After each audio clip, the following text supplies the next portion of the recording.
प्रिय विद्यार्थियों, पिछले टर्न पे अपन ने विक्रय संवर्धन के महत्व की चर्चा की थी, जिसमें मैंने आपको ये बताया था कि विक्रय संवर्धन न केवल निर्माताओं के लिए या विक्रेताओं के लिए महत्वपूर्ण है, अपितु विक्रय संवर्धन उपभोक्ता, समाज, राष्ट्र, वितरक सभी के लिए महत्वपूर्ण है।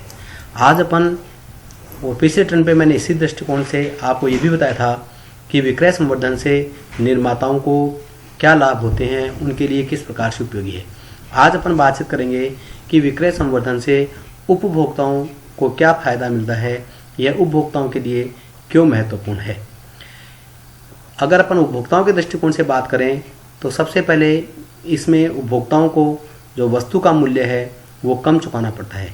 इसमें एक उपभोक्ताओं को वस्तु कम मूल्य पर मिल जाती है, क्योंकि विक्रय संवर्धन में कोई भी निर्माता अथवा विक्रयक अथवा विक्रेता वस्तु के साथ या तो किसी वस्तु को फ्री दे देता है या उसके साथ में कोई और डिस्काउंट दे देता है या एक पर एक वस्तु फ्री दे देता है। अर्थात कुल मिलाकर के जो वस्तु का जो नेट पेमेंट होता है वो एक उपभोक्ताओं को कम चुकाना पड़ता है। इस प्रकार इससे जो वस्तु है उसका जो मूल्य है, जो कीमत है, वो उपभोक्ताओं को कम चुकानी पड़ती है। दूसरी बात यह है कि जो विक्रय संवर्धन है यह विभिन्न प्रकार के पुरस्कार भिन्न भिन्न स्थानों पर उपभोक्ताओं को ले जा करके उन्हें वित्तीय लाभ भी पहुंचाता है। कई बार जो निर्माता है वो विक्रय संवर्धन के माध्यम से विभिन्न प्रकार के जो अवार्ड्स है, रिवार्ड्स है, उनकी घोषणाएं कर देते हैं और कई बार वो उनको अलग अलग स्थानों पर कि आपको यहाँ पर घुमाया जाएगा, यहाँ ले जाया जाएगा, इस प्रकार से और इसी प्रकार से उनको कई बार फाइनेंशियल जो डिस्काउंट है वो भी दे देता है।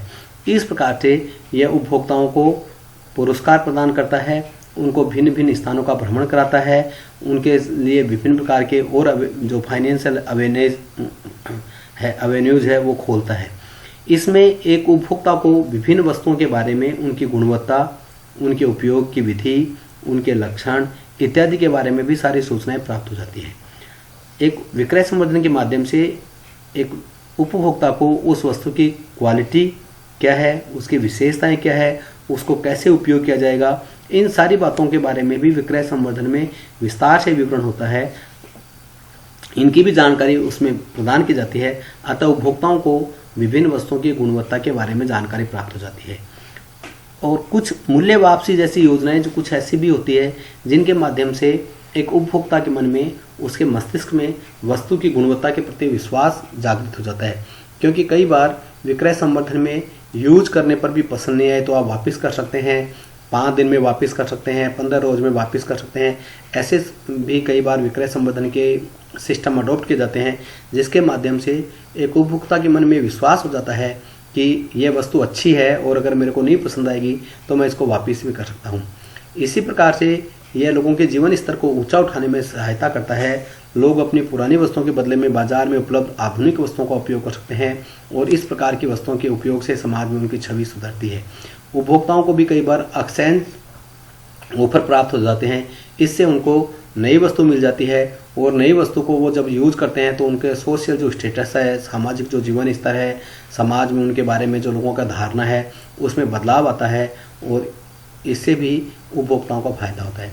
अब हम बातचीत करेंगे कि इससे जो वितरक है उनको क्या फायदा होता है। जो वितरक होते हैं उनको भी विक्रय संवर्धन से बहुत लाभ होता है। सबसे पहले उनको विक्रय करने में आसानी होती है, क्योंकि कई बार जब उसका विक्रय संवर्धन किया जाता है तो नए नए ग्राहक, नए नए व्यापारी और वितरकों से संपर्क करते हैं। परिणाम स्वरूप उनको वस्तु के विक्रय में आसानी होती है। उनको उसमें अपना समय, श्रम और धन तुलनात्मक रूप से कम व्यय करना पड़ता है। इसी प्रकार से जो वितरक होते हैं उनको जो वस्तु के नए मार्केट उपलब्ध हो जाते हैं। जो कोई भी वितरक है वो वस्तु की अधिक विक्रय करने के लिए नए नए बाजारों की तलाश करता है। विक्रय संवर्धन के माध्यम से उसे नए नए बाजारों की प्राप्ति हो जाती है। तीसरा जो उसको लाभ होता है वो ये होता है कि उसके लिए जो टर्नओवर है उसका वो अधिक बढ़ जाता है और उसको प्रतिस्पर्धी जो प्रोडक्ट है उस पर विजय प्राप्त करने में सुविधा होती है। तो चूंकि विक्रय संवर्धन के माध्यम से जो उसके कॉम्पिटिटिव आइटम्स है उनकी तुलना में जो विक्रय संवर्धन को अडॉप्ट कर रहे हैं वो ग्राहकों को ज़्यादा विश्वास दिला पाते हैं, ग्राहक उनके पास ज़्यादा पहुंचने का प्रयास करते हैं। अतः जो कॉम्पिटिटिव आइटम्स है उसकी तुलना में जिसका विक्रय संवर्धन किया जा रहा है, विक्रय संवर्धन की जहाँ टेक्निक अडॉप्ट की जा रही है, वहाँ पर वो वस्तु की विक्रय करने में उनको वितरकों को आसानी रहती है। विक्रेताओं का टर्नओवर ऐसी प्रकार से उनका टर्नओवर भी बढ़ता है। टर्नओवर बढ़ने से उनकी लिक्विडिटी है उसकी उनको कम जरूरत रहती है। जो ग्राहक है जब उसकी डिमांड होती है तो उनकी कैश सेल्स है वो बढ़ जाती है, इसलिए जो कैश फ्लो है वो भी दुकानदारों के पास में बढ़ जाता है और उनको लिक्विडिटी की भी आवश्यकताएं कम होती है। इस प्रकार से यह विक्रेताओं को भी लाभ प्रदान करता है। अब हम कुछ बातें करेंगे कि विक्रय संवर्धन की जो तकनीक है, कौन कौन सी तकनीक होती है जिनके द्वारा विक्रय संवर्धन है वो किया जाता है, विक्रय संवर्धन को अपन उसमें करते हैं। इसमें अपन सामान्य रूप से सभी जानते हैं कि विक्रय संवर्धन के लिए जैसे फ्री में नमूना बांटना, गिफ्ट देना, एक अतिरिक्त वस्तु देना और इसके अलावा भी अन्य बहुत सी विधियों को वो लोग काम में ले सकते हैं। आज अपन इसमें से कुछ विधियों की चर्चा करते हैं और उनके ऊपर आज अपन विचार विमर्श करते हैं। विक्रय संवर्धन की सबसे जो एक सामान्य विधि है वो है मुफ्त नमूनों का वितरण, फ्री सैंपल्स। आज कोई भी ग्राहक अगर किसी वस्तु को बाजार से खरीदना चाहता है तो पुराने ज़माने से लेकर अब तक एक जो फ्री सैंपल्स की वस्तु है वो मुफ्त नमूनों का जो वितरण है वो बहुत प्रभावी होता है।